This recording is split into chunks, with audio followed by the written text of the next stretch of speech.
അസ്സലാമു അലൈക്കും വറഹ്മത്തുള്ളാഹി തആല വബറകാതുഹു. പ്രിയപ്പെട്ട കൂട്ടുകാരെ, ആദ്യം തന്നെ ഞങ്ങളുടെ ക്ഷമ ചോദിക്കുകയാണ്. അതായത് നമ്മുടെ സൽവ സ്റ്റോറീസ് ഒന്നിലൊന്നും ഞാൻ വിട്ടിട്ടില്ല.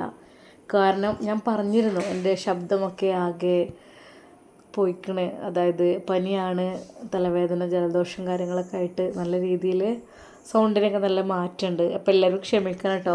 എന്തൊക്കെ തന്നെയാലും സ്റ്റോറി വിടാൻ എനിക്ക് ആഗ്രഹമൊക്കെ ഉണ്ടായിരുന്നു. പക്ഷേ പിന്നെ ഞാൻ വിചാരിച്ചു എൻ്റെ രസമില്ലാത്ത സൗണ്ട് കേട്ടിട്ട് നിങ്ങളെങ്ങാനും പിണങ്ങി പോകുമെന്ന് കരുതിയിട്ട് ആണ് കേട്ടോ. എന്തൊക്കെ തന്നെ നമുക്ക് കഥയിലേക്ക് പ്രവേശിക്കാം. ഷെഫി ഉസ്താദ് നല്ല സങ്കടത്തിലാണ്. പിന്നീട് അവൻ വിചാരിച്ചു, അള്ളാഹു സുബ്ഹാനഹു വ തആല എനിക്ക് നൽകിയതാണെങ്കിൽ എനിക്ക് എൻ്റെ കുഞ്ഞിനെ നൽകും. പക്ഷേ ഷെഫി ഉസ്താദിൻ്റെ മനസ്സിൽ റബ്ബേ എൻ്റെ കുഞ്ഞിനെ ഒന്നും ചെയ്യരുത് എന്നായിരുന്നു.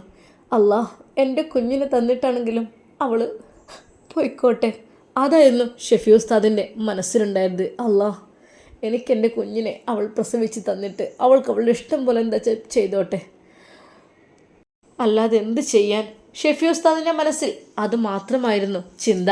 എന്നാൽ ഈ സമയം അത് സീനത്തിൻ്റെ വീട്ടിൽ ഉമ്മ നല്ലോണം ശ്രദ്ധിച്ചോളേ, അവളെ പുറത്തിറങ്ങാൻ വിടരുത്, അവളെ ആ ഉസ്താദിൻ്റെ വീട്ടിലേക്കും വിടണ്ട. എന്തിനാണ് ആ സാധുവിനെ വെറുതെ ഇടങ്ങാറാക്കണേ, ഒരുപാട് കഷ്ടപ്പെട്ടു. ഇനിയും മോനെ എന്താ ഞാൻ ചെയ്യുക?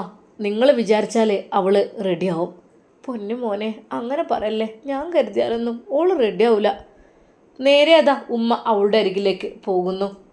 മോളെ സീനത്തെ, ഇനിയെങ്കിലും മോൾക്കൊന്ന് നന്നായിക്കൂടെ? മോൾ എന്തൊക്കെയാണ് പറയുന്നത്? ഞാൻ എൻ്റെ ഇഷ്ടമുള്ളവർ കൂടെ ജീവിക്കുമെന്ന് പറഞ്ഞില്ലേ? ഞാൻ പറഞ്ഞല്ലോ എനിക്ക് ചില ഇഷ്ടങ്ങളുണ്ട്.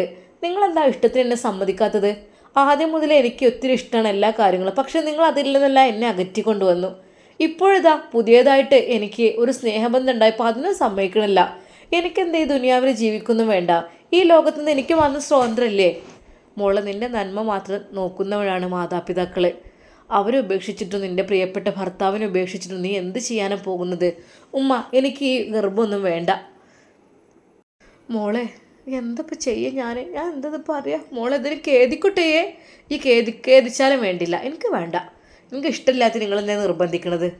മോളെ, അത്രയും നല്ലൊരു മനുഷ്യനെ എനിക്ക് കിട്ടിയിട്ട് ഈ ഇഷ്ടപ്പെടുത്തുന്നതിൻ്റെ ഫലം നീ അനുഭവിക്കും മോളെ. വേണ്ടാത്തിന് നിൽക്കണ്ട. ഒന്നും മിണ്ടാതിരിക്കുമോ? അവൾ അവിടെ ശോകമുഖമായി നിന്നു. മകൻ്റെ വാക്കുകളായിരുന്നു, ഇനി അങ്ങോട്ട് വിടണ്ട അവരെ കഷ്ടപ്പെടുത്താൻ എന്നുള്ളത്. പക്ഷേ ഇവിടെ നിന്ന് രക്ഷപ്പെടണം, അത് മാത്രമായിരുന്നു അവളുടെ ചിന്തകൾ. ഒരിക്കൽ പോലും എനിക്ക് വീട്ടിൽ നിൽക്കാൻ ഇഷ്ടമല്ല, ആദ്യം ഇഷ്ടമല്ല. പിന്നെ ആ ഉസ്താദിൻ്റെ വീട്ടിലായപ്പോൾ കുറച്ച് സമാധാനങ്ങളുണ്ടായിരുന്നു. ഇപ്പം പിന്നെ ചോദ്യം ചെയ്യൽ തുടങ്ങിയിരിക്കണേ, എങ്ങോട്ടാ, ഏതാ, എന്താന്നുള്ളത്. എനിക്ക് കണ്ടുകൂടെ എന്നെ ക്വസ്റ്റ്യൻ ചെയ്യുന്നത്. എനിക്കെന്താ ഈ ലോകത്ത് ജീവിക്കാനുള്ള അവകാശമൊന്നുമില്ലേ? എന്നാൽ ഈ സമയം രാജേഷിനെ പോലീസുമാർ ചോദ്യം ചെയ്യുകയാണ്. സാറേ, എന്താ എന്നെ ഇടിക്കണോ? രാജേഷേ, നിന്നെ അങ്ങനെ ഇടിച്ചാൽ ശരിയാവോ? സത്യം പറഞ്ഞാൽ പോലീസുകാരിൽ പലരും രാജേഷിൻ്റെ ആളുകൾ തന്നെയായിരുന്നു എന്നുള്ള സത്യം അവർക്കാർക്കും അറിയില്ല. ശരിക്കും അവളുടെ ആങ്ങളെ സന്തോഷിച്ചിരുന്നു, ഇനി അവൻ്റെ ശല്യം ഉണ്ടാവില്ല എന്ന് കരുതിയിട്ട്. പക്ഷേ അതിൽ അധിക പോലീസുകാരും രാജേഷിൻ്റെ ആളുകൾ തന്നെയായിരുന്നു. അതുകൊണ്ട് തന്നെ വൈകാതെ അവൻ ഇറങ്ങി. അവൻ്റെ ലക്ഷ്യം അത് സീനത്തിൻ്റെ ആങ്ങളെയായിരുന്നു. എന്നെ തടയാൻ മാത്രം അവനായോ? അവനെ ഞാൻ വെറുതെ വിടില്ലല്ലോ. അവൻ്റെ പെങ്ങളെയും കൊണ്ട് ഞാൻ പോകൂ, ഇതിലൊരു മാറ്റവുമില്ല. എന്നെ തടഞ്ഞ് ചോദ്യം ചെയ്യാൻ അവനായി അല്ലേ? അതെ, രാജേഷിനെ പൊള്ളിക്കഴിഞ്ഞാലേ പിന്നെ അവൻ മറ്റൊരുത്തരെയും വെറുതെ വിട്ടിട്ടില്ല. എന്തായാലും അവളുടെ ആങ്ങളെയാണ് എൻ്റെ അടുത്ത് കരൂ. ഒരൊറ്റ ഒന്നിനെ ഞാൻ വെറുതെ വിടില്ല. എൻ്റെ ആഗ്രഹങ്ങൾക്ക് തടസ്സം നിന്നാൽ വച്ചേക്കില്ല ഞാൻ. എൻ്റെ കൈകളിൽ നിന്ന് രക്ഷപ്പെട്ടു പോയി ഒരുത്തിയുണ്ട്, അവിടെ എവിടേക്കോ ചുറ്റിക്കറങ്ങി നടക്കുന്നു. അവളെ എൻ്റെ കയ്യിൽ കിട്ടിയാൽ, ജസീന അല്ലെങ്കിൽ ഫർസാന എന്നുള്ള പേരുള്ള അവളെ എൻ്റെ കയ്യിൽ കിട്ടിയാൽ ഞാൻ അവളെ ഞെരിച്ച് കൊല്ലും. എന്നെ വേദനിപ്പിച്ചോലെ രാജേഷ് വെറുതെ വിട്ട് ശീലമില്ല. പക്ഷേ ആ പെണ്ണ് എൻ്റെ പകയാണ്, അത് വീട്ടാനുള്ളതാണ്. അതെ, അവളെൻ്റെ കണ്ണിൽ കിട്ടുകയാണെങ്കിൽ ഉറപ്പായിട്ടും ഞാൻ അവളെ തക്കതായ ശിക്ഷ നൽകുക തന്നെ ചെയ്യും. അതിപ്പോൾ എന്തായാലും വേണ്ടില്ല, അല്ലെങ്കിൽ വീട്ടുകാരെ മുമ്പിലിട്ടിട്ട്. രാജേഷിൻ്റെ പക പതഞ്ഞ് പൊങ്ങുന്നു. അവനെ വെറുതെ വിടില്ല ഞാൻ. ആ രാത്രി തന്നെ മദ്യപിച്ച് രാജേഷത അവളുടെ വീട്ടിലേക്ക് ചെല്ലുന്നു. ഇറങ്ങി വാടി. ഒച്ചപ്പാട് കേട്ടിട്ട് ഉപ്പ പുറത്തിറങ്ങി നോക്കി. ആരാ, എന്താ, എന്തിനങ്ങോട്ട് വന്നത്? എൻ്റെ പെണ്ണെവിടെ? നിന്റെ പെണ്ണോ? അങ്ങനെ ഒരാൾ ഇവിടെ ഇല്ലല്ലോ. എൻ്റെ പെണ്ണ് സീനത്തെവിടെ? അവളങ്ങോട്ട് വിളിക്കേ. മകൻ അവിടെ ഇല്ലായിരുന്നു. ഇല്ലാത്ത സമയത്താണ് ആ പിതാവിൻ്റെ അയാൾ വന്നത്. ഏയ്, നിങ്ങളുടെ മകള് എന്നെ ഇഷ്ടപ്പെട്ടത് കൊണ്ടാണ് ഞാനിങ്ങോട്ട് വന്നത്. അല്ലാതെ ഒരിക്കൽ പോലും ഞാൻ അങ്ങോട്ടല്ല, അവൾക്ക് എന്നോടാണ് ഇഷ്ടം. മോളെ, നീ എന്തൊക്കെയാണ് ഞാൻ കേൾക്കുന്നത്? പിതാവിൻ്റെ ആ ഒരു വാക്കുകൾ കേട്ട് അവൾ, അതെ ഉപ്പ, എനിക്ക് അങ്ങനെ തന്നെയാണ് ഇഷ്ടം.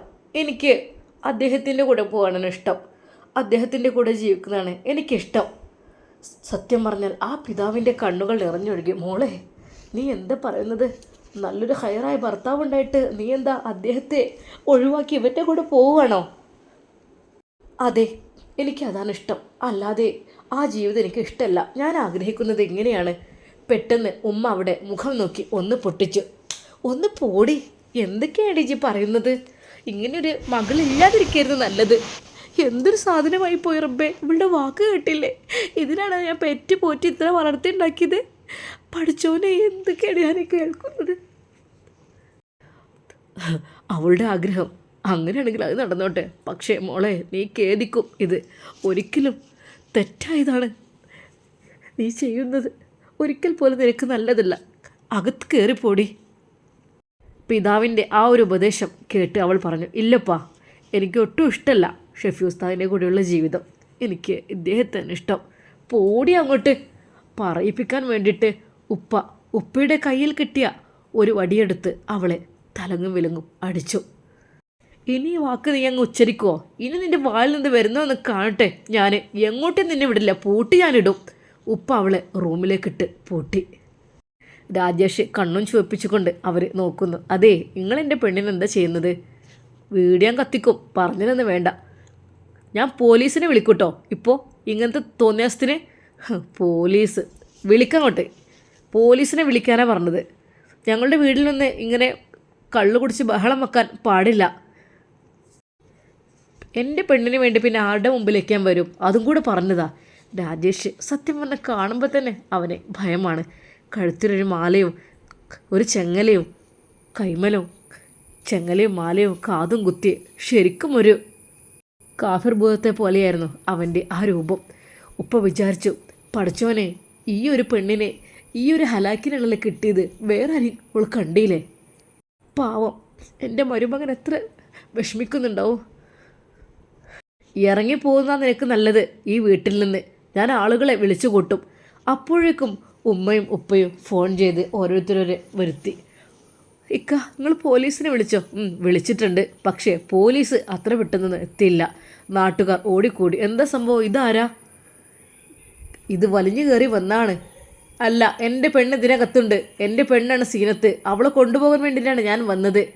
ശരിക്കും എല്ലാവരും ഞെട്ടിപ്പോയി. റബ്ബേ, എന്തൊക്കെയാണ് കേൾക്കണത്? ചുരുക്കി പറഞ്ഞാൽ മാനം കെട്ടു എന്ന് തന്നെ പറയാം. അവൻ അത് വിളിച്ചു പറഞ്ഞപ്പോൾ ആരാ പെണ്ണിനാ വേണ്ടത് എന്ന് പറഞ്ഞിട്ട് അവിടുത്തെ ആണുങ്ങളെല്ലാം വടിയെടുത്ത് അവൻ്റെ നേർക്ക് വന്നു. ദേ, തൊട്ടു പോരുത്, കുത്തി വളർത്തും ഞാൻ എല്ലാത്തിനും. ആടാ, അങ്ങത്രക്കും ധൈര്യമായോ നീ എന്ന് പറഞ്ഞിട്ട് ഓരോരുത്തരായി അവൻ്റെ പിന്നാലെ കൂടാൻ തുടങ്ങി. തലങ്ങും വിലങ്ങും അവനെ അടി തുടങ്ങി. അവൻ അവിടെ നിന്ന് ഓടി രക്ഷപ്പെടുകയായിരുന്നു. അതേ, ഞാൻ പിന്തിരിഞ്ഞ് പോകാൻ വിചാരിക്കണ്ട. രാജേഷിന് പകയുണ്ട്. പക അത് വീട്ടാനുള്ളതാണ്.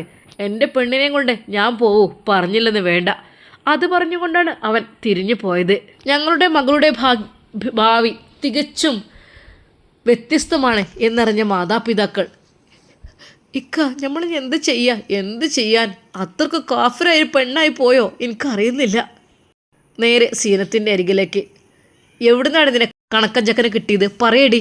ഉപ്പ ദേഷ്യത്തോടെ. ബാപ്പാ, തല്ലരുത്. എന്നോട് ഒന്നും പറയണ്ട. ഞാൻ പറഞ്ഞതല്ലേ കല്യാണത്തിന് മുമ്പേ എനിക്കതേ ഇഷ്ടമല്ലാന്ന്. അന്ന് നിങ്ങൾ സമ്മതിച്ചില്ല. ഇപ്പോഴത്തെ വേറൊന്നിതായപ്പോഴും അതും സമ്മതിക്കുന്നില്ല. നിനക്ക് നന്മയുള്ളത് മാത്രമേ ഞങ്ങൾ സമ്മതിക്കുള്ളൂ. അല്ലാതെ ഒരിക്കൽ പോലും. എന്താണ് നിൻ്റെത്? നീ ഒരു ഗർഭിണിയല്ലേ? അത് നീ മറന്നോ?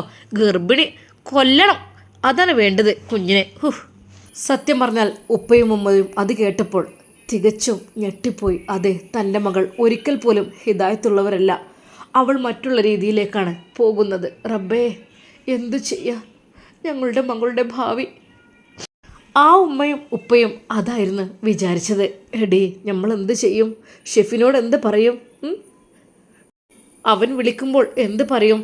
എന്നാൽ പതിവിലേറെ സമയമായിട്ടും മരുമകളെ കാണാത്തത് കൊണ്ട് ഷെഫി ഉസ്താദിൻ്റെ ഉമ്മ ഈ കുട്ടി റബ്ബെ എവിടെ പോയി കിടക്കാവോ, എന്താവോ റബ്ബെ കാണാനില്ലല്ലോ. ഫോണിലേക്ക് വിളിച്ചപ്പോൾ ഫോൺ സ്വിച്ച് ഓഫ്. റബ്ബേ എന്ത് ചെയ്യും, എൻ്റെ ഷെഫി വിളിക്കുമ്പോൾ എന്താ ഞാൻ പറയാ, കാണുന്നില്ലല്ലോ റബ്ബേ.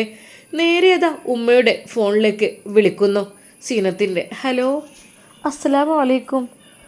ഇക്ക നോക്കി ഷെഫിൻ്റെ അമ്മ വിളിക്കുന്നുണ്ട്. വാലേക്കും അസ്സലാം. സീനത്ത് അങ്ങോട്ട് വന്നോ? എന്നോട് വിവരമൊന്നും പറഞ്ഞതുമില്ല. ആ ഓളിവിടെ ഉണ്ട്. ഹോ സമാധാനമായി റബ്ബേ, സമാധാനമായി. എൻ്റെ പോൾ അങ്ങോട്ട് പോയി, എന്നോട് ചോദിക്കും പറയും ചെയ്തിട്ടുമില്ല. അല്ല എന്നാലും ഒന്നും പറയേണ്ടതില്ല, ഞാൻ ബേജാറായി ഇവിടെ നിൽക്കുകയായിരുന്നു. ഓളിവിടെ ഉണ്ട്. ഓളിന്ന് വരൂലേ? എന്താവല്ലേ? ഓള് വരും എനിക്കറിയില്ല. അതെന്തേ? ഞാനും ഓളൊരു പ്രശ്നം ഉണ്ടായിട്ടില്ലല്ലോ. ഞാൻ ഓളെ നല്ല മട്ടത്തിൽ നോക്കിയിട്ടുള്ളല്ലോ. പൊന്നാര താത്ത, അതുകൊണ്ടൊന്നല്ല. ഓള് വന്നോളൂ, നിങ്ങൾ ഒന്ന് ക്ഷമിക്ക്. ആയിക്കോട്ടെ എന്നാൽ ശരി കേട്ടോ, വരുമ്പം വിളിക്കണം. ആ രാത്രിയിൽ ഉമ്മാക്ക് സത്യം പറഞ്ഞ മനസ്സിന് ഒരു ബേജാറായിരുന്നു. പഠിച്ചോനെ ഓളുമില്ല, ഞാൻ ഒറ്റയ്ക്ക് ഇവിടെ നിൽക്കലിപ്പോൾ ഒരു ഇടങ്ങാറ് തോന്നണിപ്പോൾ. ഇതുവരെയായിട്ട് ഞാനങ്ങനെ ഒറ്റയ്ക്ക് നിന്നിട്ടില്ല. ഇപ്പോൾ ആദ്യമൊക്കെ നിന്നിരുന്നു, എങ്കിലും ഇപ്പോൾ ഓളുണ്ടായതിൻ്റെ രക്ഷേ ഓള് മുണ്ടും പറയും ചെയ്യൊന്നുമില്ല, റൂമിൽ അങ്ങനെ ഇരിക്കും. എന്നാലും ഒരു സമാധാനം ഉണ്ടായിരുന്നു, ഒരാളുണ്ടല്ലോ എന്നുള്ളത്. പഠിച്ചോനെ വല്ലാത്തൊരിതായിപ്പോയി റഹ്മാനെ. ഉമ്മാക്ക് എന്ത് ചെയ്യണമെന്ന് അറിയുന്നില്ല. ആ നിമിഷം തന്നെ അതാ ഷെഫി ഉസ്താദ് വിളിക്കുന്നു ഉമ്മയുടെ ഫോണിലേക്ക്. ഉമ്മ എന്ത് പറയണമെന്നായിപ്പോയി. ഹലോ മോനെ. ഉമ്മ അസ്സലാമു അലൈക്കും. വലൈക്കും അസ്സലാം. എന്തുമ്മ ഉമ്മാൻ്റെ സൗണ്ട് എന്തോ പോലെ ആയിരിക്കണേ. മോനെ. ഉമ്മ ഞാൻ സീനത്തിൻ്റെ ഫോണിലേക്ക് വിളിച്ചിട്ട് കിട്ടുന്നുണ്ടല്ലോ, എവിടെ ഓള്? മോനെ അത് പറയ്. ഓള് ഇന്നോളെ വീട്ടിൽ പോയിക്കാം. ഉമ്മ ഒറ്റക്കാണ് ഇപ്പോൾ ഇവിടെ? മോനെ ആദ്യം ഇപ്പം ഞാൻ അങ്ങനത്തെ ആയിരുന്നല്ലോ ഉമ്മ. ഇപ്പം ഉമ്മ കുറച്ചൊക്കെ പ്രായം കൂടിയില്ലേ, വയ്യാതൊക്കെ ആയി തുടങ്ങിയില്ലേ. ഈ സമയത്ത് ഒറ്റയ്ക്ക് അവളെ ഫോണിൽ വിളിച്ചത് സ്വിച്ച് ഓഫ് ആണല്ലോ, എന്ത് സംഭവം? മോനെ എനിക്കറിയുന്നില്ല, ഞാൻ വിളിച്ച് നോക്കിയപ്പോൾ ഓളമ്മ ഫോൺ എടുത്തത്. കാര്യമായിട്ടൊന്നും പറഞ്ഞില്ല. എന്താ മോനെ ഞാൻ ചെയ്യുക? ഒരു സമാധാനമില്ല. ഒന്നും കൂടെ ശരിയായി വരുമ്പോഴത്തേന് അപ്പോഴേക്കും മറ്റേത് ഒരു ഭാഗത്ത്. ഉമ്മ കരയണ്ട, ഞാൻ വരും ഉമ്മ.